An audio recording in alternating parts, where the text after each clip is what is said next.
बंधुओं, बहुत बहुत स्वागत है आपका। आज उपस्थित हूँ अपने कहे अनुसार मेरी डायरी के पहले पन्ने को आपसे साझा करने के लिए। मैंने क्या कुछ लिखा है, आइए पढ़कर सुनाता हूँ आपको। आइए। मेरी डायरी। आज मैं घर की सफाई कर रहा था। पता है मुझे क्या मिला? चिट्ठी थी। बहुत पुरानी थी शायद। पन्ने भूरे पड़ गए थे और इतने कमज़ोर कि मुड़ने से दाग नहीं टूटकर अलग हो जाते। मुड़ने से दाग नहीं टूटकर अलग हो जाते।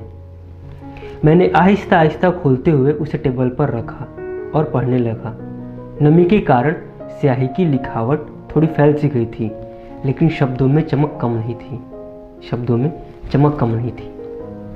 मैंने चिट्ठी के बारे में सुना जरूर था, पढ़ा भी था क्लास के सिलेबस में, पर यह सच्ची वाली चिट्ठी पहली बार मैं पढ़ने वाला था। आइए पढ़ते हैं चिट्ठी में क्या लिखा था। प्रिय तुम, ये मत सोचना कि मैंने तुम्हारे कुशल होने का हाल नहीं पूछा। ये मैं पूछ भी कैसे सकता हूँ। कुशल तो तुमने किया है हमारे जीवन में आकर। शीशे सी चूर हमारे इस जीवन को तुमने जो एक नए शीशे में ढाला है, इसका आभार कैसे करूं।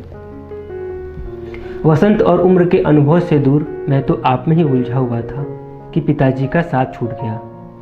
माँ को कभी बोलते नहीं सुना, न चलते देखा, न पलक झपकाते देखा, बस एक ही पोजीशन में लेटे देखा था। छोटे और छोटी के साथ ही था कि तुम आई। सच कहूं, मैं तुमसे नाराज था, क्योंकि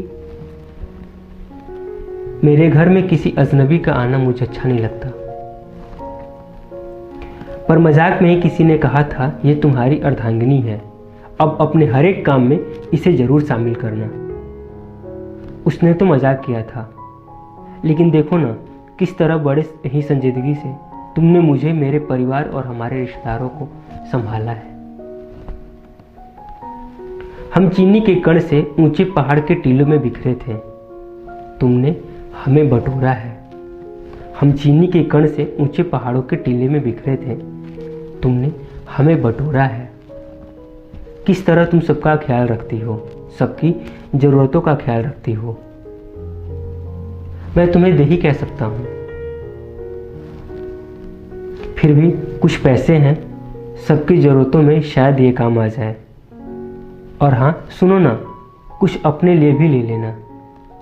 मुझे पता है सबकी ज़रूरतों का ख्याल रखने में खुद का ख्याल नहीं रख पाती हो। मैं और अधिक वक्त तुम्हारा नहीं लूँगा। मुझे पता है बहुत मुश्किल से वक्त निकालकर तुम मुझे पढ़ रही हो। अब विदा लेता हूँ तुमसे। हमारा ख्याल रखना। तुम्हारा प्रियतम। चिट्ठी पढ़कर थोड़ी देर तक एक ही पोजीशन में मैं बैठा रहा। कई तरह के सवाल खुद के होने का एहसास करा रहे थे। पिताजी से पूछूं या माँ से, भाई चिट्ठी किसकी थी? पिताजी से पूछूं या माँ से, किंतु मैं इन सबसे परे जाकर किसी भी प्रश्न को पनपने ही नहीं दिया। कभी कभी जो दिखे, जो सुनाई दे, उसे उसी हाल में अपना लेना चाहिए जैसे मैंने अपना लिया था, बस एक खूबसूरत ख्वाब बूझकर। उससे न तो प्रश्न और न ही उसे उत्तर समझे, बस उन सब से परे जाकर अपना लेना चाहिए जैसे माँ किसी भी हाल में अपने बच्चे को अपना लेती है। जैसे गाय अपने बच्चे को जन्म देने के बाद मल में लिपटे अपने बच्चे को चाट चाट कर साफ कर देती है।